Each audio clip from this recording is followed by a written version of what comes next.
Well, good morning to our online folks and people in here. I will be starting off. My name is Susie. So I'll go ahead and read the land acknowledgement and then pass it over to Jamelia. We honor the original people, the Anishinaabe, Three Fires Confederacy of Ojibwa, Ottawa, and Potawatomi peoples. We recognize that Grand Rapids Community College is located on the land ceded to the United States in the Chicago Treaty of 1821. We also recognize the Grand River Bands of Ottawa Indians as the descendants of original tribes represented at this treaty signing. We express our gratitude to the original peoples, past, present, and future, who have stewarded this land for generations. We understand this acknowledgement must be coupled with a relationship of advocacy and support for Indigenous peoples. We recognize our responsibility to continuously uphold our commitments towards Indigenous communities. This land acknowledgement recognizes the sovereignty of Indigenous peoples and affirms their history and our efforts to be accountable to their needs. Thank you. All right, good morning, everyone. We welcome you to our last fall speaker for our 30th annual speaker series, our diversity lecture series. Excited to have you both in person and online. So my name is Jamelia Hartley. I serve as the director of the Woodrick Center for Inclusion and Multicultural Affairs, and we're super excited for today's speaker, as we'll have 2 sessions to kind of learn and grow and create this space to cultivate what our speaker has to share today. So thank you so much for being here. I wanted to cover a few logistics if this is your first time joining us, just to kind of cover a couple of different things, and then we'll go ahead and introduce our speaker. So the Diversity Lecture Series has served for many years to create space to accomplish so many different things in a short period of time. We kicked off this year's annual speaker series in August, and we're super excited to not only wrap up our fall speaker series, but introduce our winter fall speakers as well. So we're in for a treat this next semester. The lecture series is designed to do the following: promote inclusivity, encourage continued dialogue, prepare students, staff, faculty, and our community for navigating diverse spaces, foster civic responsibility, support and give a platform for diverse voices and voices that we don't hear often, and build cultural awareness. And it does so much more. So again, I want to thank you for joining us both in person and virtually. A few housekeeping things before we get started.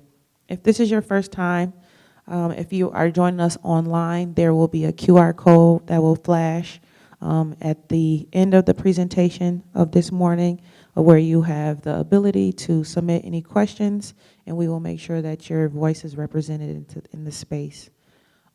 At the conclusion of the speaker presentation, there will be a brief moment for Q&A and for folks to engage with our speaker. Participants in person, if you have a question, just let us know, and we'll make sure that you have the mic to speak. Also, at the end of the presentation, there will be a feedback survey. Again, we want to make sure that we're creating spaces for you to learn and your voice is represented in that feedback. Is extremely important for us to continue to explore innovative ways to keep these important conversations flourishing. And we want to make sure that our participants are giving us feedback that we actually will use to create future events. And that will be another QR code as well. Lastly, I want to take the time to thank some of our sponsors. I want to take the time to thank our media team, who make things extremely helpful for us from a technology standpoint. So thank you so much for always being present on time and very helpful when it comes to setting up these different events. We want to take the time to thank Creative Dining as well, as they will provide our lunch for today. Also a special shout out to Steelcase, as they have helped to sponsor our speaker series this month. And so many thanks to our participants, our audience, our GRCC staff and community, and of course our students for making sure our diversity lecture series is a success behind the scenes. If you're interested in supporting our lecture series, please make sure to email us at wcima@grcc.edu. We will be honored to continue on this work and have you be a part of this initiative. And that concludes all the housekeeping items that I have. And now we'll pass it to our Campus Impact Fellow, Natalie, to introduce our highlighted speaker. Good morning, everyone. Dave holds a master's degree in Near Eastern Studies and Arabic from Wayne State University. He joined the Arab American National Museum in January 2011 as an educator and public programmer. Dave conducts educational presentations and workshops both in person and online. He leads the planning and implementation of youth programs and cultural events, such as the SURA Arts Academy, a youth photography program. He's the curator of the Arab Film Festival and oversees all film programming at AANM. He proudly serves on the board of the Anton Art Center, Macomb County Pride, Friends of the Detroit Film Theater, and DAFT, the DAFT. Dave identifies as a third-generation Arab American whose family comes from Lebanon. He dabbles a little in the film industry. Is a proud cat dad of two and is always up for a good political debate. Now I leave you with Dave Serio. Awesome. Thank you for the warm introduction, and thank you, Jamelia, and your team for welcoming me and bringing me all the way to the west side of the state, which is a nice treat for myself. It's always it's a beautiful area out here. Again, my name is Dave. I'm the curator of education and also the curator of the Arab Film Festival at the Arab American National Museum. And as I go through my presentation, if folks have any questions, feel free to drop them into the chat as was mentioned or write them down. Would love to have some great conversations afterwards. We'll touch on a lot of things today, but it's not going to be everything. So if you have curiosities, things that maybe I lightly touch on that you want to know more about, or something that we didn't talk about at all, but you really, really want to ask a question, please feel free to do that. I'm always good for all types of great questions and dialogue. And so I'm going to start off by telling you a little bit about the Arab American National Museum, since that's where my background is in terms of my professional life. So the Arab American National Museum is a really special place. It's the first and only museum of its kind in the entire country that is dedicated to telling and uplifting the stories of Arab Americans. We opened our doors May 5th, 2005, so we're coming up on our 20-year anniversary, which is really exciting and really wonderful. Being the only museum of its kind in the whole country gives us a really big honor to be able to help elevate and tell these stories. And I think, not to jump right in, but when it comes to this sense of belonging, I think the museum plays a really key role in creating this positive, this space that really pushes positive narratives and realistic narratives of our community. We'll come back to that point a lot more in the presentation. The museum itself, again, is a very proud Smithsonian affiliate museum. We're a proud Smithsonian affiliate, so we do a lot of work with the Smithsonian Museum, which is a really big honor, and we're also accredited by the American Alliance of Museums, which is a really big badge of honor. So again, in the museum world, having that accreditation status is again, kind of a big badge of honor. It means everything that we do is held to a standard of excellence. And then again, being a Smithsonian affiliate is also another really big badge of honor. And the way the museum was established, and I think it'll kind of add nicely to the conversation of belonging, is our community got together and noticed that there was really just this giant void space of Arab American stories and perspectives and voices in the larger landscape.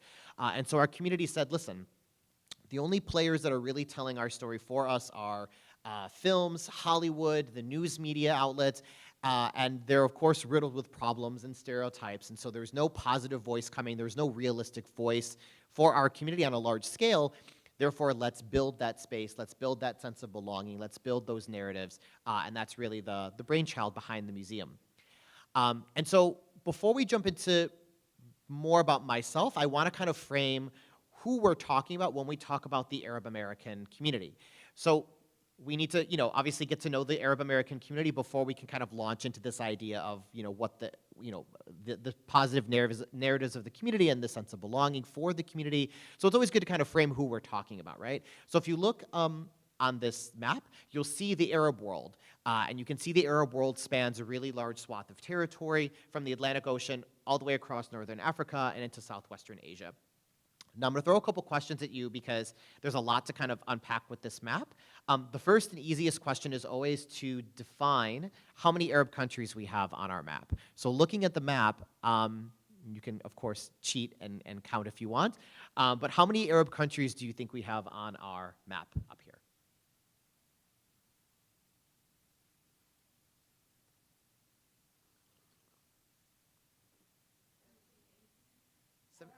Around 20, right? It's very good. So specifically, 22 Arab countries. There are 22. There are very close. Usually, I have people that say 5 or 300. So those are very good guesses.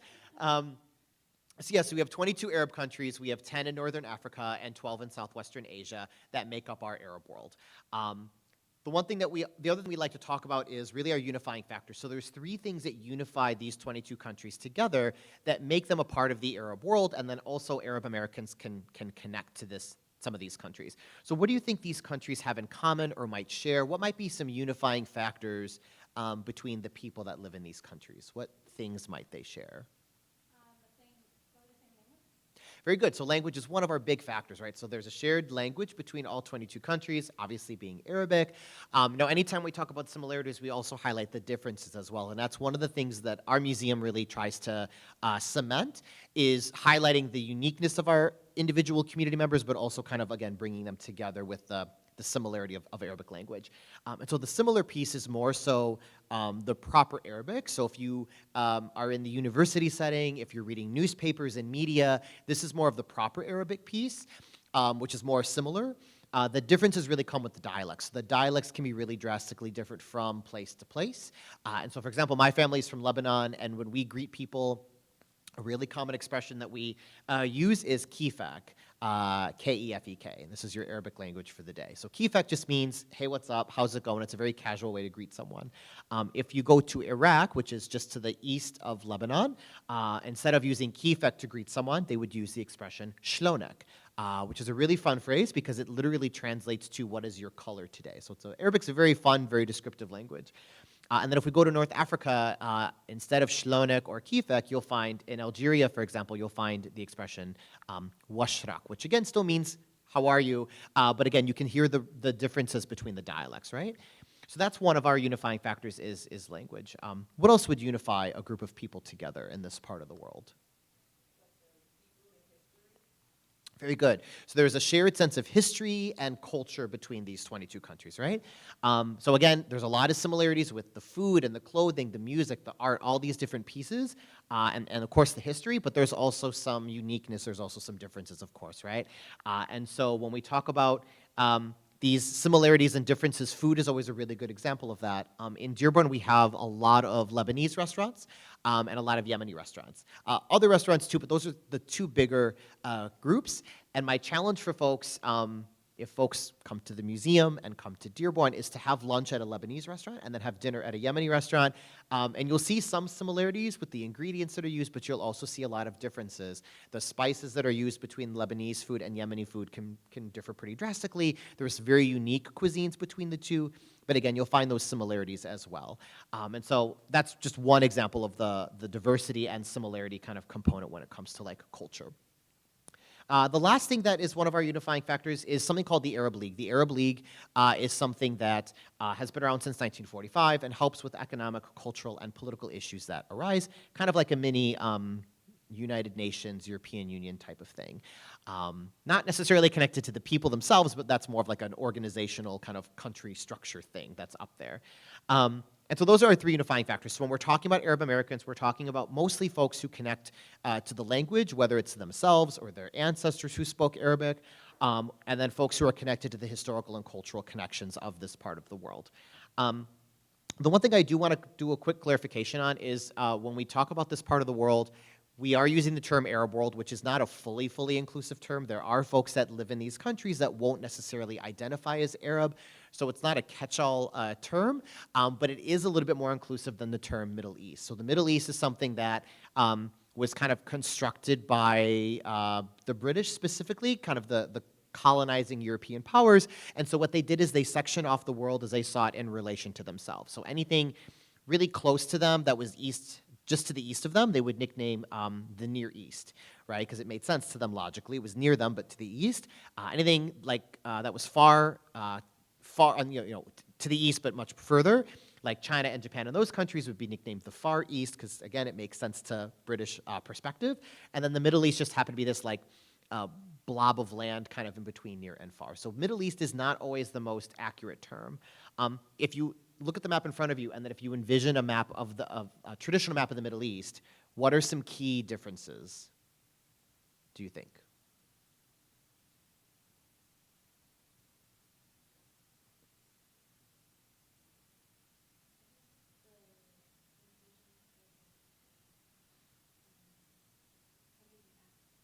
Very good. That's a huge thing, right? So in the Middle East really stops at Egypt. It doesn't really include most of the African countries. And then also, Middle East includes countries like Iran and Turkey that are not on our map, but are on a defined Middle Eastern map. So again, when we're talking about the Arab American story and perspectives, we're focusing on folks that come from one of these 22 countries, not necessarily Afghanistan or Iran, or those stories are of course very important, but just for definition of Arab Americans, this is really what we're talking about. Although again, you'll see a lot of similarities, but not of course defined as an Arab country. And so one thing I like to highlight, just to kind of round this piece out, is this idea of diversity with the community. So the Arab American community, like every other community, is extremely diverse. And is extremely diverse in multiple fields, right? So you're looking at a map of religious diversity, and you can see a few different things, I think, from this graph. So just some general observations about this graph. What are some things that you notice, like on this map of some of our Arab world? It could be anything.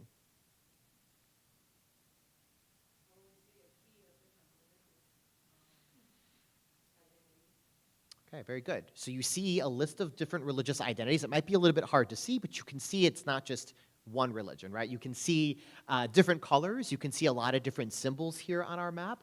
And so green represents the Muslim populations, right? So we know that there are a lot of Muslim folks living in our Arab countries, but it's not everybody, right? There's a lot of Christians, so you'll see the pink and the symbol of the cross, which represents Christian communities that have been here for centuries upon centuries, with large populations in places like Lebanon, Syria, Iraq, Egypt, and beyond. You also have Arabs who are Jewish as well, which is one of our big stereotypes that we really try to squash, that you have Arab folks who are Jewish living in many of these countries, Yemen, Morocco, Tunisia, and many other communities. And then, of course, you have other smaller religions outside of these major monotheistic religions. So again, when we're talking Arab American community, we're talking about a lot of different folks with different diverse religious backgrounds, and again, spanning a really large swath of territory. So I always think this is really helpful to kind of frame who we're talking about when we talk about Arab American perspectives and this sense of belonging for our community, because it's really, really, really broad. To quickly continue to introduce myself after my lovely intro from GRCC folks, is just a little bit more about myself. So this is me, and you can see a few photos, I think, that define me. So I recently got married June 1st of this year, which is really lovely. And you can see myself, thank you. You can see myself and my spouse, which is really great. And you can see, so that's kind of one of my big new identity markers, and also one of my big pieces for belonging, or at least wanting to belong, and we'll come back to that in terms of like Arab American queer community. We'll come back to that. My family also plays a huge role. I'm half Lebanese and half Sicilian, and so I'm very, very close to my Lebanese side, and so the picture you see here is my Lebanese family that came out in full support, was super happy for my wedding, but also just very supportive in a lot that I do. The baby picture is kind of random, but I was talking to my mom about this presentation, and she's like, you have to include a picture of you as a child. I'm like, why? And she's like, because you're a cute baby, and they want to know about you. I'm like, cute baby is relative, but okay, thank you. So she's like, take this picture, use this. I was like, okay. So there's little me. and then of course our fur children here, our cat children, which is always a must. I feel like it's a museum thing as well. I feel like most of our museum staff have like cats. Not that we're anti-dog, we're just very, very pro-cat, which is interesting. Yeah, so most of my fur children. So I'm going to talk a little bit more about myself, and then we'll kind of get into some larger themes. When I was little, I really embraced my culture. I grew up with my mom and my mom's side of the family, so very much so entrenched in my Lebanese identity, being Arab American, and just this pride of what that was, right? What that meant. And so I, grew up with a very prideful outlook with my Arab culture and my Lebanese culture. What I realized, though, when I was growing up is that nobody had any idea what Lebanon was, or where Lebanon was, or what that even was. I remember being very young, in elementary, maybe even like early middle school, and every time I would say I was Lebanese, people would always get confused with lesbian, and so people would call me lesbian, jokingly, but also probably not jokingly. And so that was something that was kind of my first introduction, because people had no idea what that was. And so I kind of started to shrink a little bit. I was like, okay, because I kept getting made fun of and teased about being Lebanese, and even being Arab American, there would be, unfortunately, a lot of insults. The default insult for kids, at least sometimes, when you say you speak Arabic or whatever, is to make fun of the language and make all these different sounds. And again, this isn't a unique thing for Arab folks. You'll see this with other communities. And so more and more of these things kind of were being hurled my way as a kid, and so I kind of started to shrink a little bit. I started to kind of back away from my Lebanese, my Arabic identity, and really start to embrace my Sicilian side. And I'd be like, oh, yeah, sure, I am Lebanese. Yeah, I forgot I told you that, but I'm also Sicilian. We're cool. We're mobster. The cool tough guy stereotypes, right? So yeah, I'm Sicilian too. I'm just like you, because I had a lot of Italians in my class. It's like, yeah, I'm just like you. That also presented its own series of issues, because Sicilians, I guess, are sometimes looked down on from Italians as well, kind of the mobsters and not as sophisticated as some Italians. So that was its own set of problems. But I kind of really embraced my Sicilian side in order to kind of protect myself. And so as a kid, initially celebrating my culture, I felt really ostracized and very isolated and very timid to embrace myself. And I tried to belong by embracing a part of my culture that I didn't connect to at all. But it was a way for me to survive and kind of belong with my classmates. So it was a false sense of belonging, I guess you can say. And then 9/11 happened, which was a kind of a big shift. And so when 9/11 happened, I was in high school, and I ran, not only I started to step away from my Lebanese, my Arabic heritage, but when 9/11 happened, I ran to the Sicilian side. I was all in. I was like, yeah, 100% Sicilian.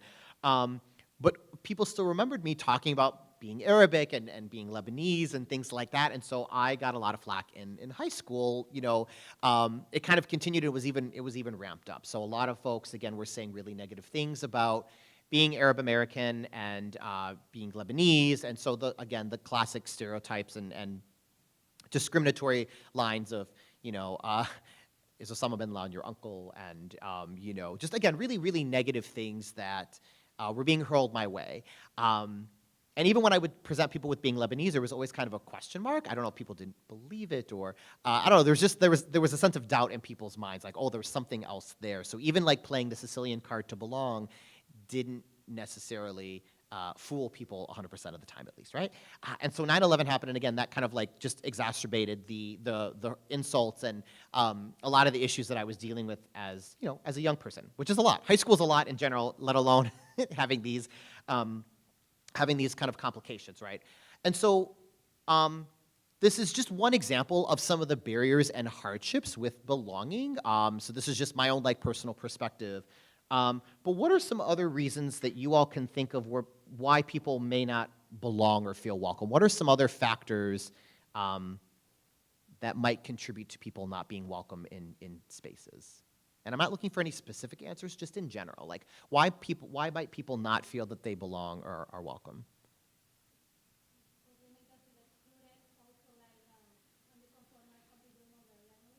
Very good.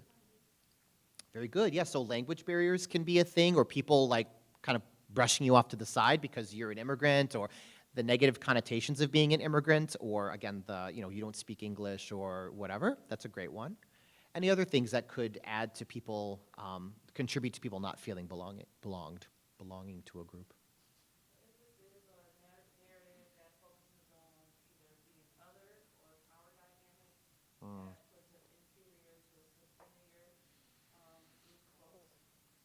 Absolutely. So inferiority and superiority at 100%. Absolutely.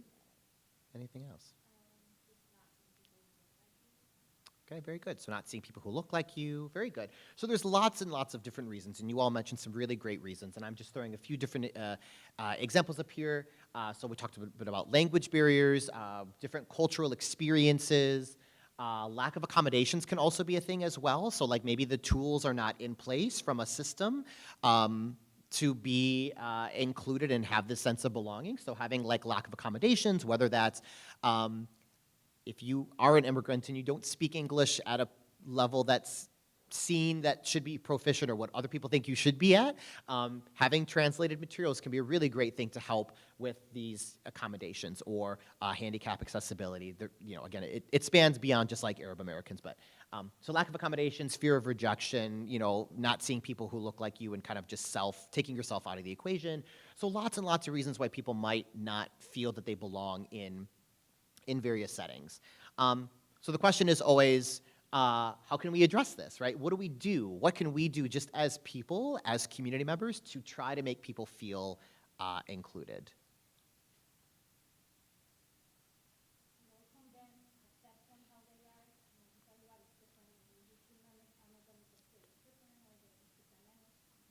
Exactly. It can be as simple as just welcoming them and being nice and smiling at them. It doesn't have to be this like, it's pretty simple, right? I mean, that's the bare minimum of just be kind, welcome people.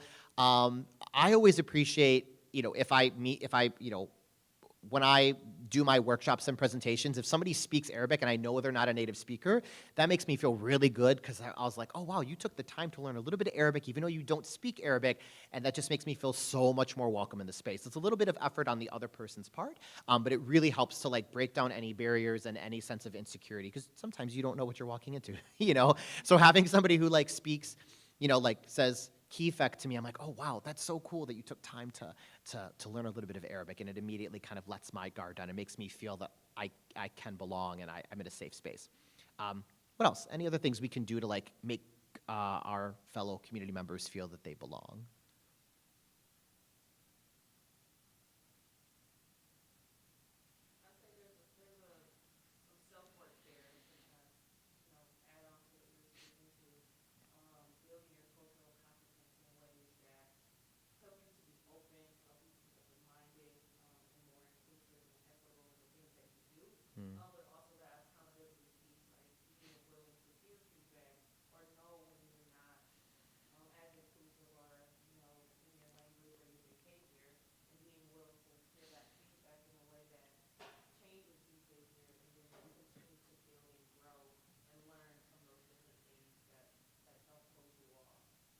Absolutely. Very good, right? I mean, yeah, this idea of, putting in the work to be an inclusive and welcoming space for folks, and then admitting that you have shortcomings, right?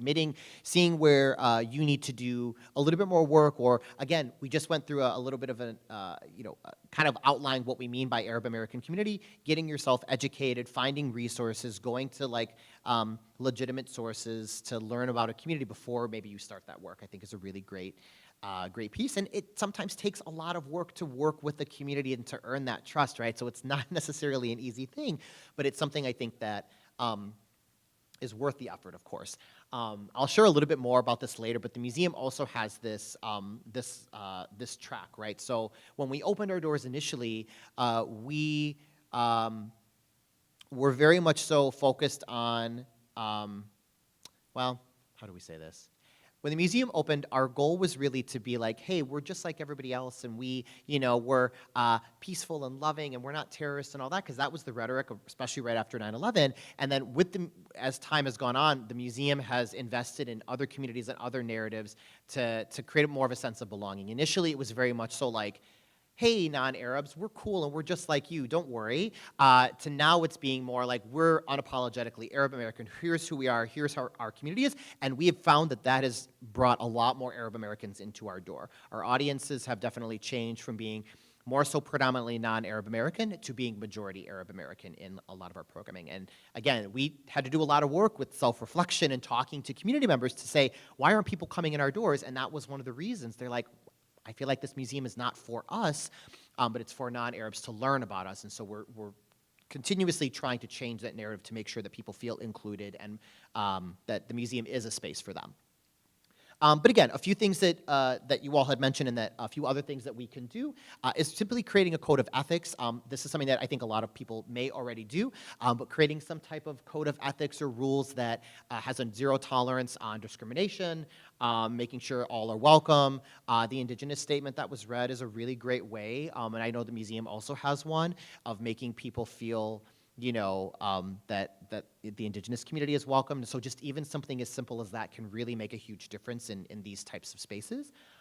Providing translated materials and having translators on hand can be really, really helpful. So again, if you want to be inclusive and bring all people to the table to make sure that they don't feel weird or ostracized or that they're not welcome, is having translators, having translated materials, having, if you're doing programming, having closed captions in different languages, promote offerings, get out there and talk to different community members and promote those offerings. That sounds very, very simple, and it is. But just again, continuously promoting your offerings, because a lot of student organizations and clubs on universities and just organizations in general often do a lot of really good work, but sometimes it doesn't reach the community. So that's where maybe including translated materials if you're trying to reach a community, working with different partnerships in your neighborhood can really be a helpful tool.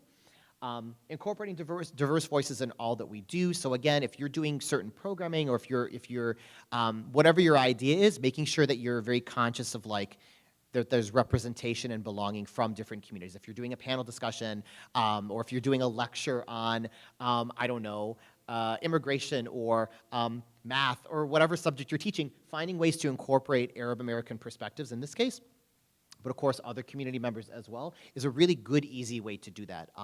At the museum, we have an exhibit that focuses on contributions from the Arab world, and in that case, we have achievements from the Arab world in mathematics and science and medicine and all these things.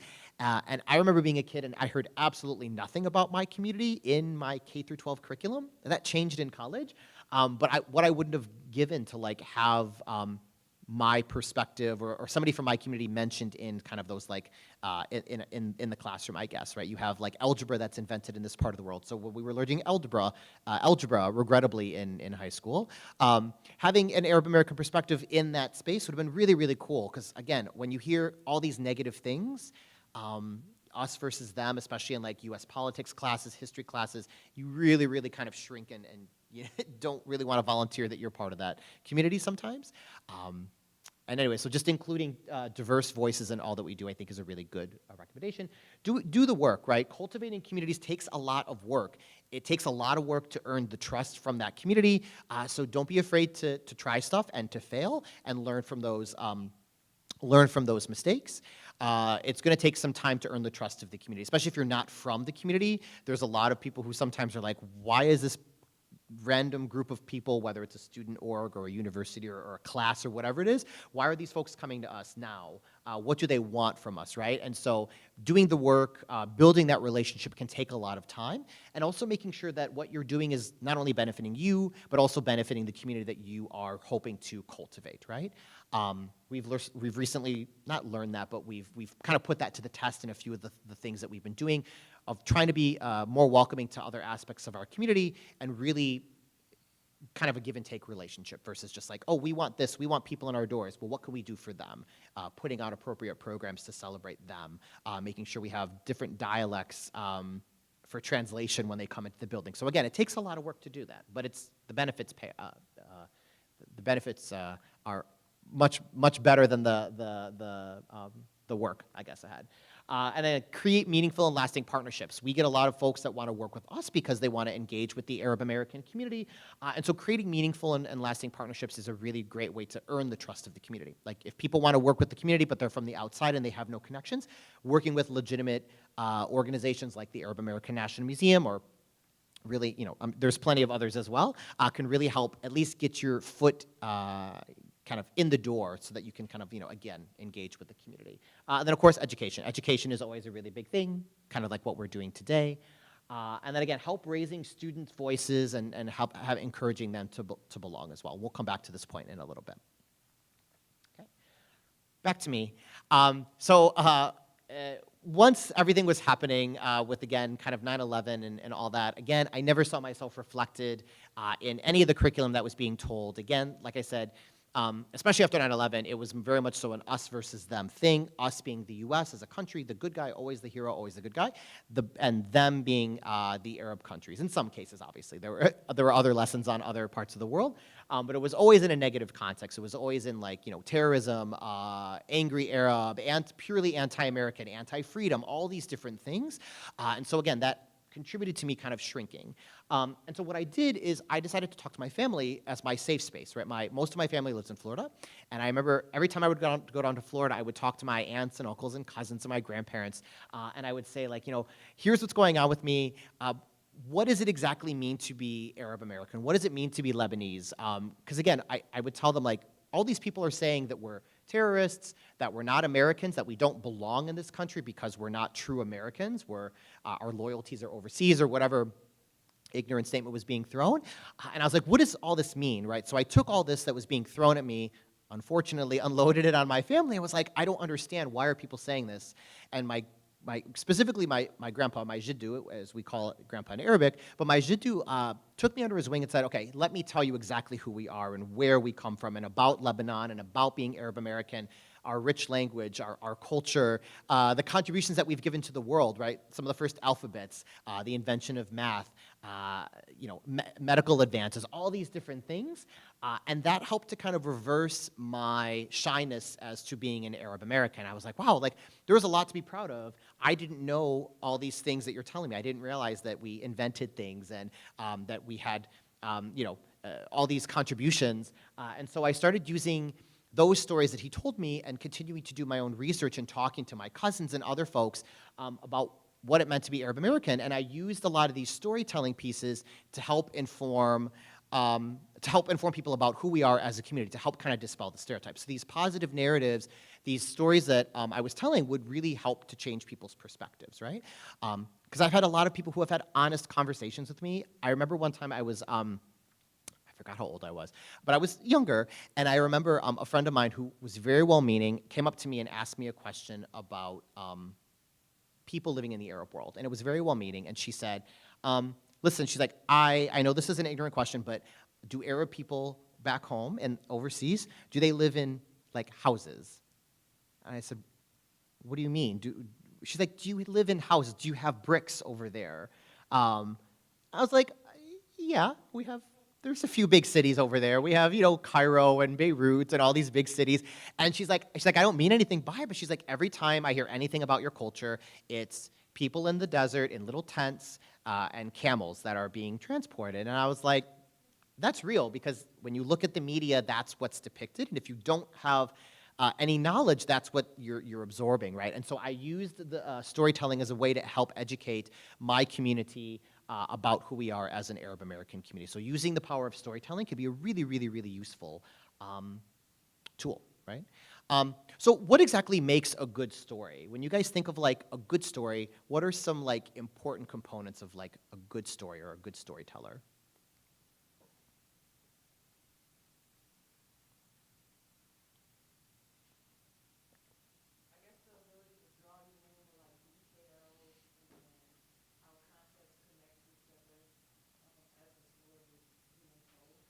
Very good. So having a meaningful plot, having things that connect to other people, making it relevant to them.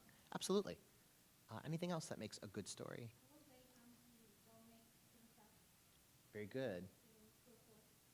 Exactly. There's a way to educate people or tell a really good story without having to insert lies or being over dramatic and all that, right? So being honest is a really good piece.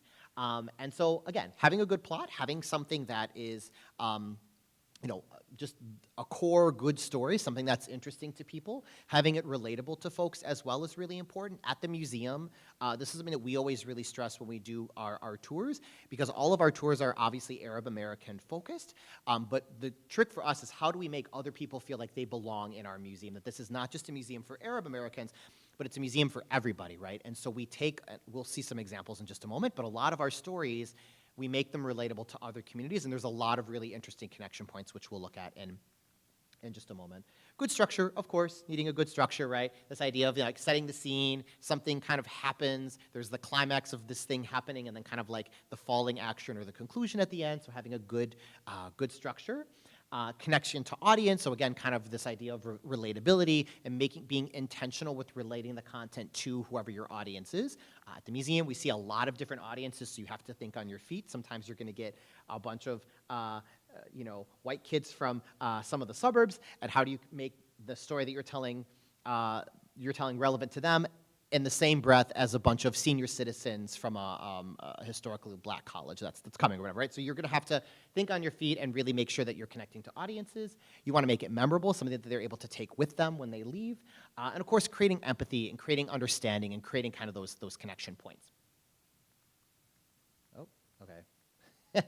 Sorry, I don't know why I did that. Anyways, so again, more about the power of storytelling. So storytelling has, again, the power to break down barriers, create connection, and really, really build community and create that sense of belonging.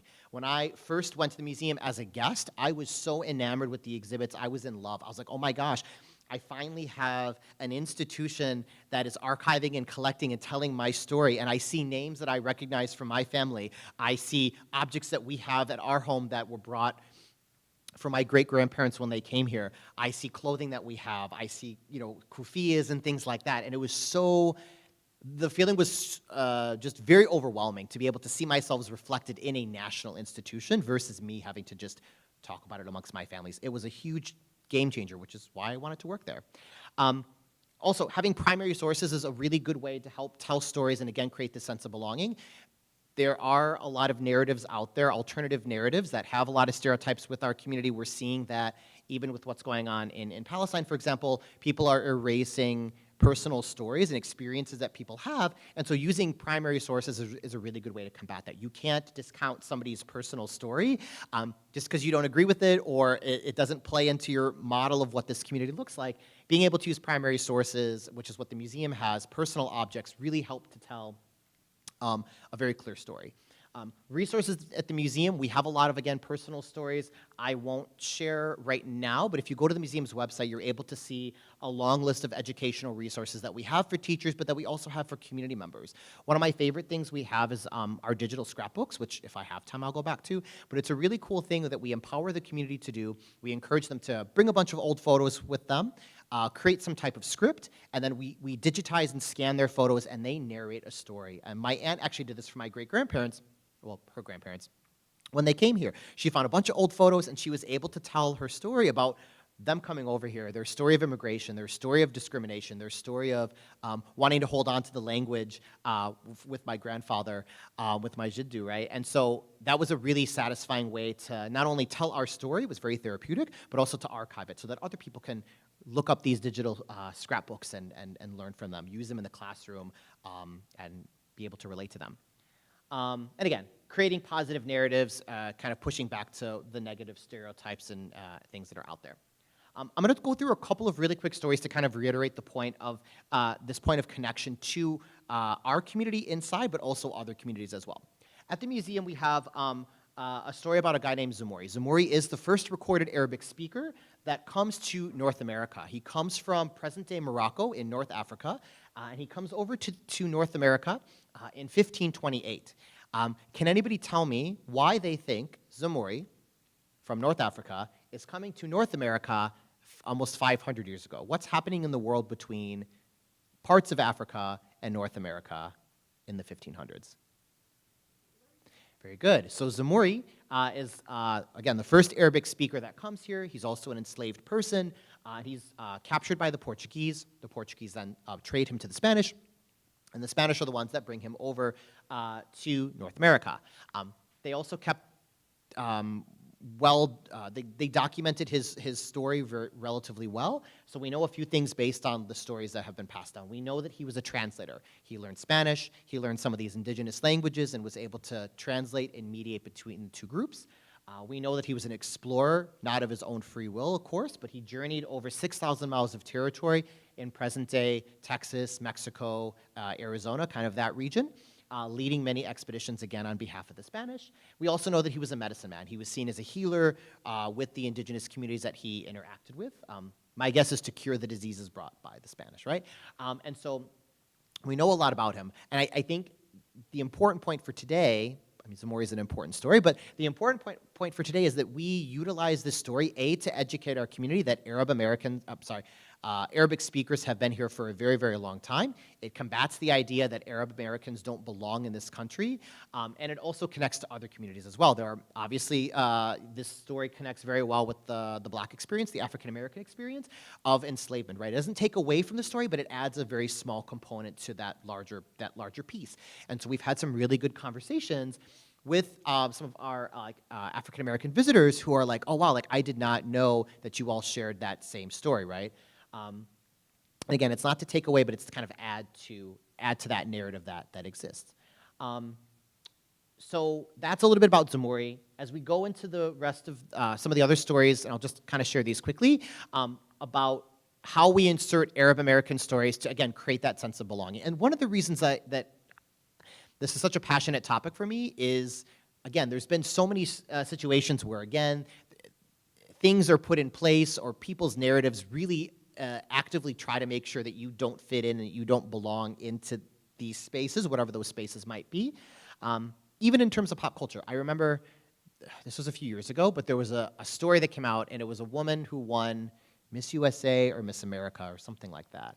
And I think her family was from India, and people sometimes ignorantly don't necessarily know the difference. And when that was posted, so many of the comments were, well, some of them were happy and congratulatory, but a lot of them were very anti-Arab, and people were saying, this woman can't win Miss America or Miss USA, she's Arab. She can't win that because she's not American. So there was a disconnect between this seemingly Arab person, according to these folks, and how she couldn't possibly win this title because she's not one of us. She doesn't belong in this country, or she doesn't know what it means to be an American, right?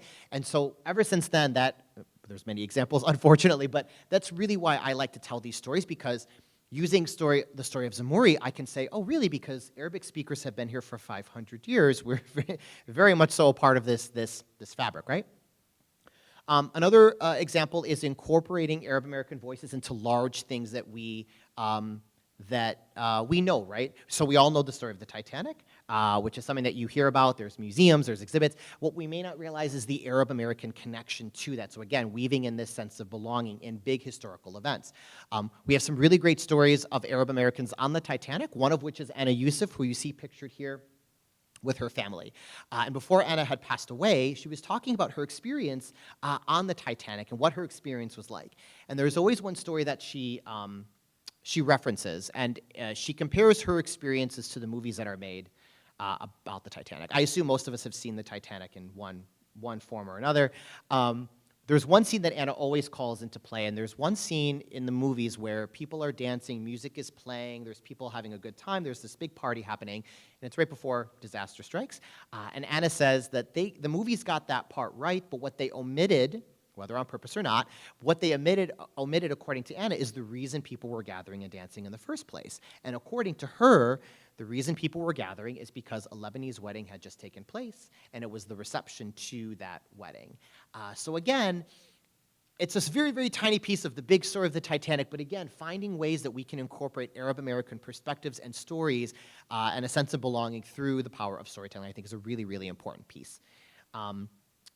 And then lastly, again, just as an example of, again, political issues that take place, this next story is from our third period of immigration third period of immigration. There's 4 time periods, but this one story has to do with Naji Daifullah, who's from Yemen. He immigrates to the U.S., and he goes directly to California to work in the fields out in California, out in the farms. And when he's there, he helps to start to organize some of the workers that are here for the United Farm Workers Union. He talks to some of the Arabic speakers, he learns English and Spanish, and he's able to kind of get some of the Spanish speakers, the English speakers, and the Arabic speakers to help form this United Farm Workers Union, which would help to advance workers' rights, better pay, better treatment, things like that. And in fact, he ends up marching with Cesar Chavez, right? So again, we know Cesar Chavez from our history books, we know him as this really wonderful historical figure, but we don't necessarily have other community voices that can be added. Not, again, not to take away, but to enhance the stories that are being told, right? So just a few examples of like how we can incorporate Arab American stories into things that already exist, right? The last part of my presentation is really focusing on belonging includes your whole community, and yes, even the unpopular stories. So what does that mean? It really means that it's important to include as many aspects as you can of your community, right? That's a note for everybody, even including our own community, to include all aspects of your community. Tell it all, the good, the bad, the ugly, right? There are some unflattering stories about our community and not shying away. This has a lot to do, again, with the museum where, again, as I said, when we first opened, it was very much so peace, love, and happiness. We're wonderful. We're not terrorists, blah, blah, blah, very apologetic. That narrative has now shifted. We talk about 9/11 and the impact it had on the community, but instead of, again, being like, oh, whatever, we're peaceful, it's like, here's who we are as a raw community. And that has really, again, brought numerous Arab Americans who never had stepped foot in our doors to come to the museum, to see us as a place that they can belong, where their stories are reflected.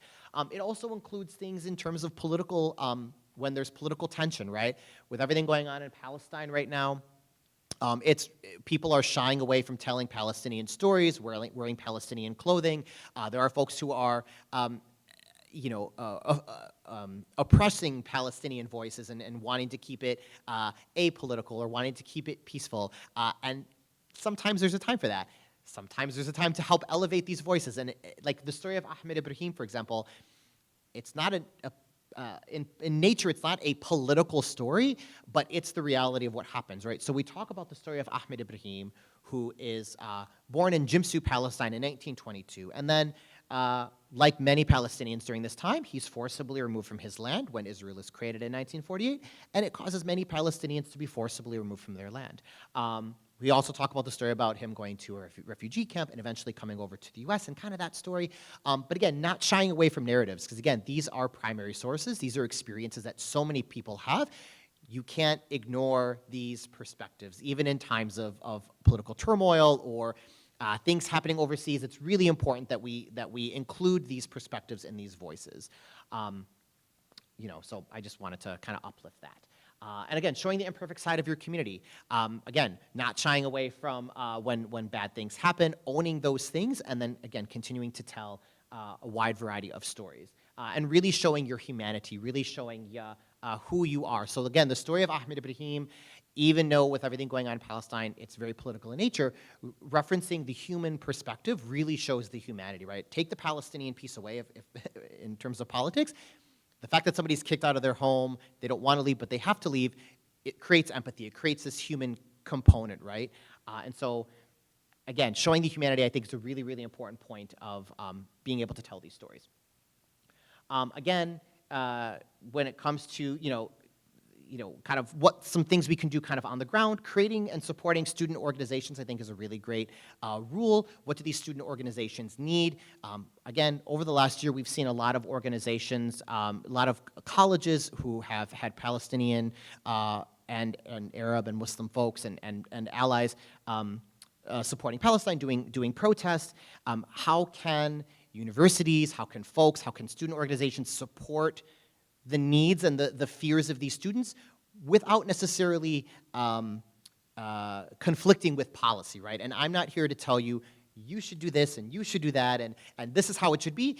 It's up to you all to figure out how to support these student organizations while maintaining your rules, right? And of course, unfortunately, we've seen, in numerous cases, we've seen a lot of bias going where there's a crackdown with some of the Arab American students where you may not have that with other students. So seeing what these student organizations need, having these uncomfortable conversations, not omitting these difficult conversations, coming out on the other side of these uncomfortable conversations can reap real benefits.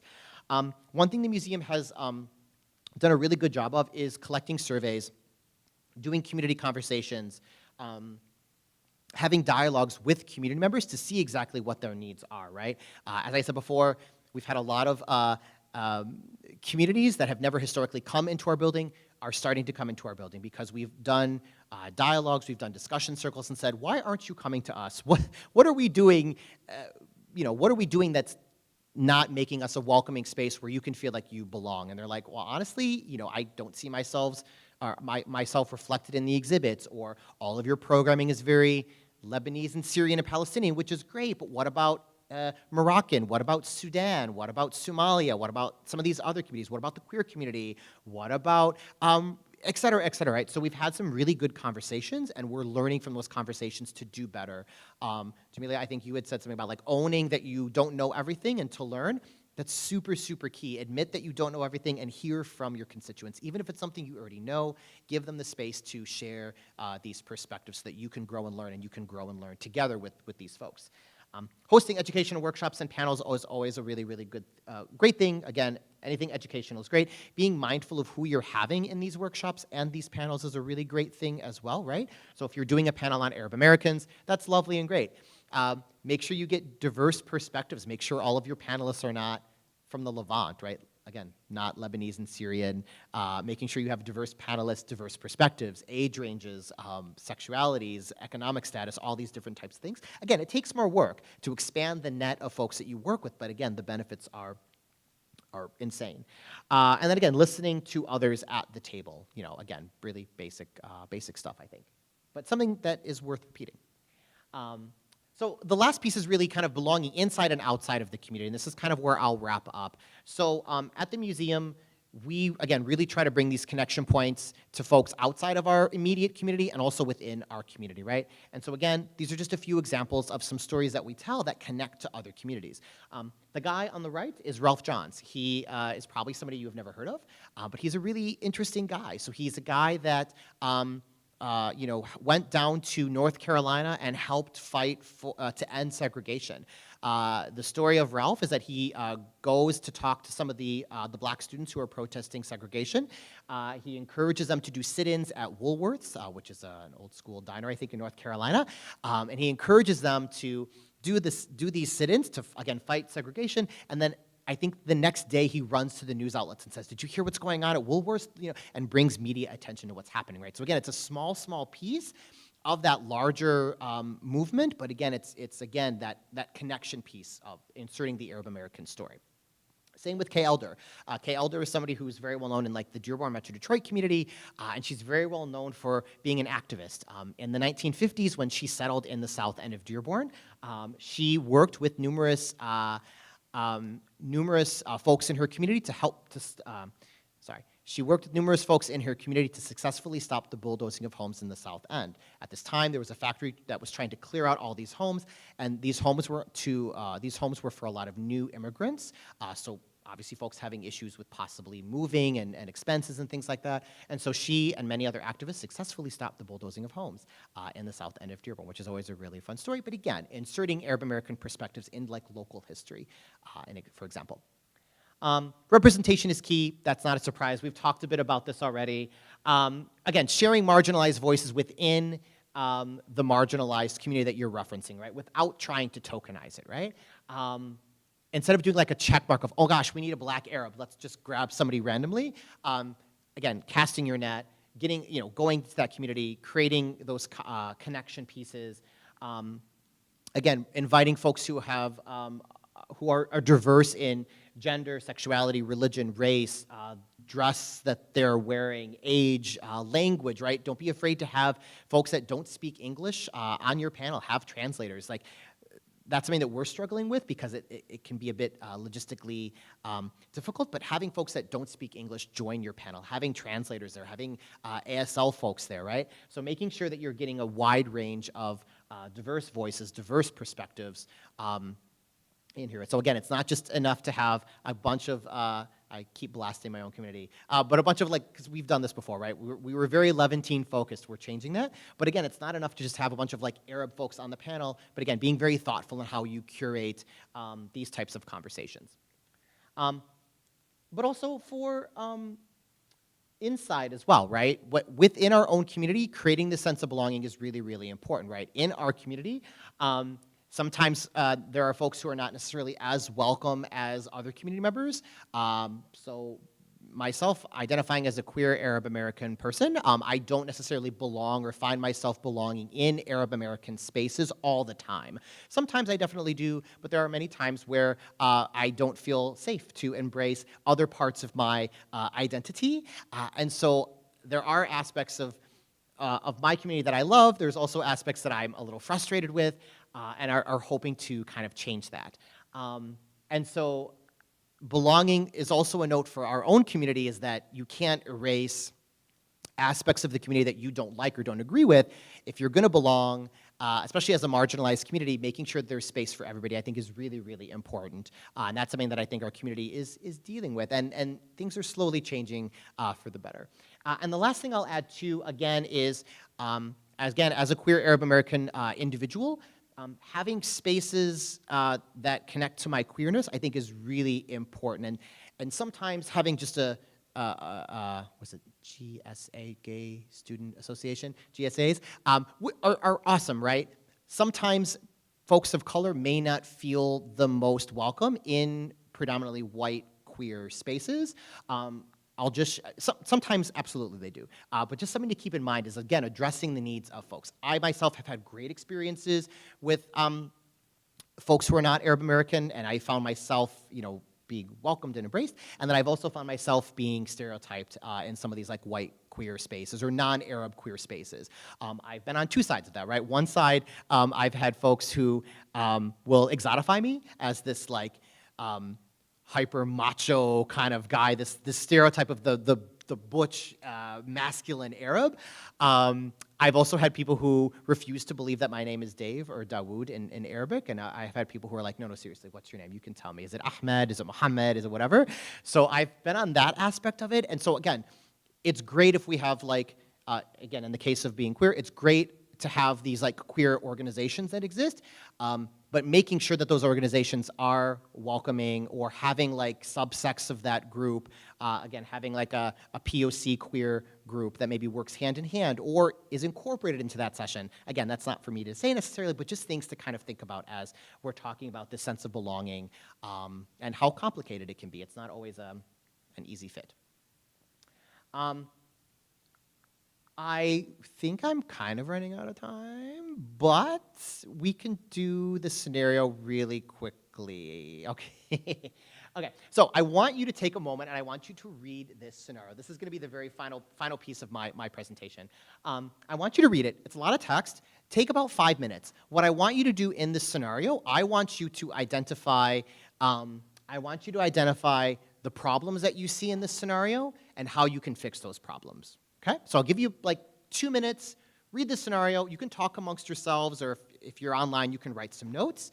But again, read the scenario. Folks in person, you're welcome to discuss amongst yourselves. But I want you to identify the problems that you see with the scenario and what are some possible solutions. There's a few, so take a few moments, read, and then I'll be back in 2 minutes.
let's jump back into it. So this one's relatively obvious. There's a few really big pieces, but really quickly, what are some of the problems that you guys immediately noticed from this, this scenario?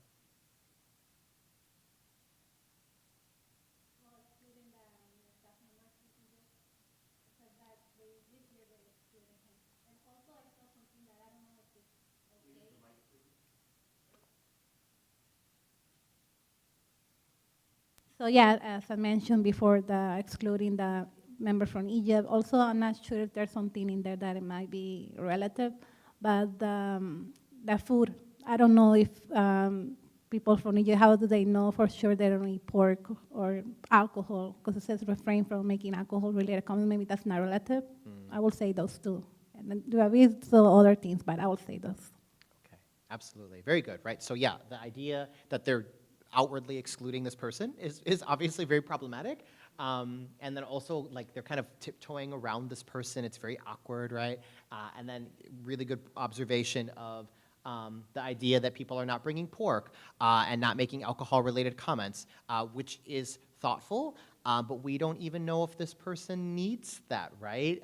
There are a lot of Muslim folks in Egypt, but there's also a lot of Christians. There's also a lot of Jewish folks, and some of those Egyptian, Christian, Jewish, Muslim, and beyond folks do eat pork, right? So we're making assumptions about this person.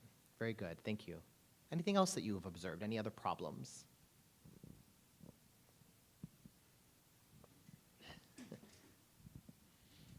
I guess just going back to what you said, like they're just assuming these things, so they kind of miss the whole point of, I think the first step that should have been done was going up to the person and communicating. If they even wanted accommodations, what if they were okay with everyone bringing in whatever they wanted? Right. So, yeah. Absolutely. So yeah, a good solution is just talk to the person. Right? Just ask them what they need, what their accommodations might be. Don't assume. You know, there's a difference also between, you know, if you make an alcohol-related joke, most people are not going to be offended. Now, if you have a bunch of alcohol and they don't drink, then that might make folks uncomfortable if everyone's getting completely wasted in front of them. But having a joke about a certain alcohol is not the end of the world for a lot of people, and it might be, but again, asking them what is offensive or what accommodations they might need is you know, really the baseline here. Any other problems or any other observations that you all noticed?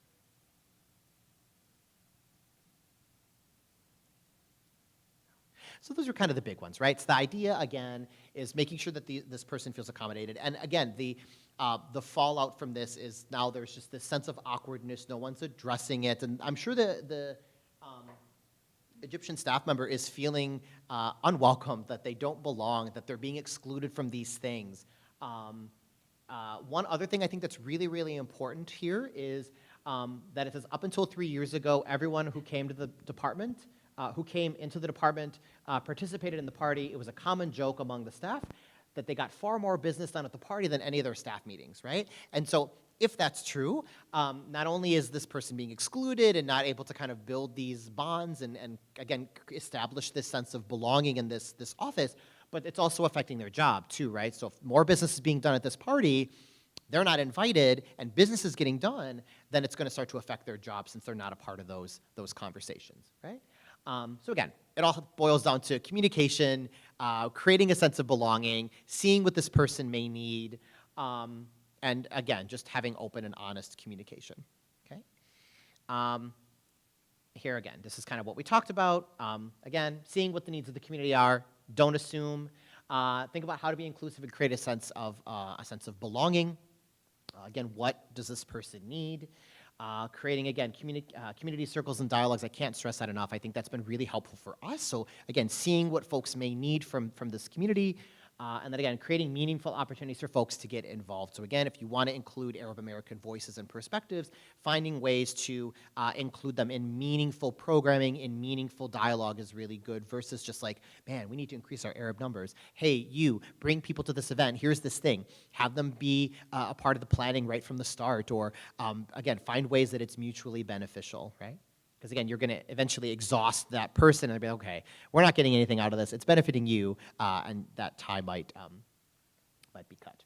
And again, invest in support networks, creating these student organizations, creating safe spaces, creating education materials. A really simple, easy way to do that is for Arab American Heritage Month. April is Arab American Heritage Month, and so being able to share a list of resources that can go out, whether they're books or films or events happening in the community. A lot of things are hybrid now, so again, that's a really good way to, again, make sure you're communicating with Arab Americans and investing in the community. So that's it for me. I hope this was interesting. I'm sorry if I was babbling for a little bit, but my contact information is here, my phone number, my email. You're always welcome to connect with me. Feel free to follow the museum on social media. All of our events and programs are put up there, and also check out the museum's website. As I mentioned, we have a lot of really great resources. Our digital scrapbooks that I had mentioned, we have a collection of oral histories.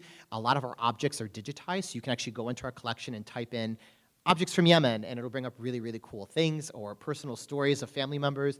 So I really encourage you to take advantage of the really cool stuff the museum has. So thank you, guys.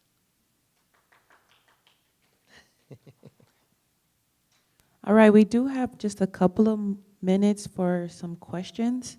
So folks, if you are online and want to submit a question, we'll make sure to ask it. And we'll ask the QR code to be placed on the screen here for you to be able to submit your questions. And if there's folks in person, if you have any questions, please let me know. I'll start with a question. So you kind of talked about how you went through different stages, especially growing up, where you wrestled with your identity. Things happened, so you decided to do different things as it related to who you identify as. So outside of your family, could you talk about other things that helped you to pour into you to make sure that you're actually rooted in greatness, you're rooted in a rich history, your culture is beautiful? Like, what other aspects did you use or find helpful to kind of pour back into you to get back to truly your authentic self? That's a great question. For me, like I said, yeah, definitely family was number one. That was the beginning of the learning journey, I guess. Beyond that, it was utilizing libraries back in the day. We'd go to the library, but it was utilizing books. It was utilizing films that were available that were for rent on VHS. But it was, utilizing film, utilizing books in my library that I was able to start kind of building that. Because again, I just had my family's perspective. And so when I started reading narratives by Arab American authors, when I started watching films by, again, Arab American perspectives, that really helped to kind of root me into more of my identity. So for me, it was super, super important.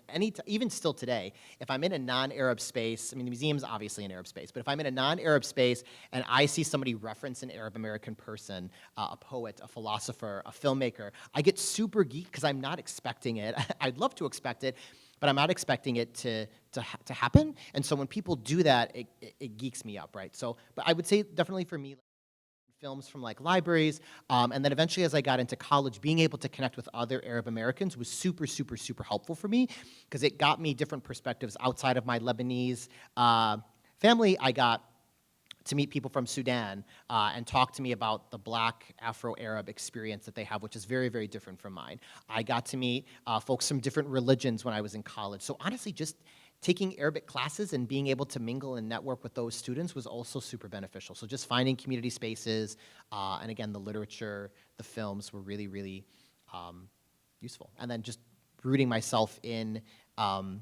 getting like my degree from Wayne State University, it forced me to do the research. Now, I'm not gonna tell everybody to like go after a degree in something that, to do that, but for me, it happened to work out that way. Thank you. Other questions?